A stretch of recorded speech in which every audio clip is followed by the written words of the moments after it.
ছুটি পাও কব পরবে ধনিল ধনিল তই নি বুঝবে মই যে নিমি ছুটি পাও কব পরবে ধনিল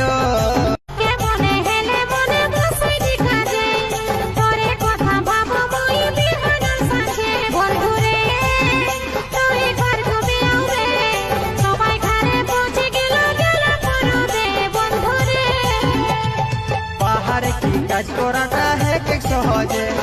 মালিকটাকে বুঝাইলে কে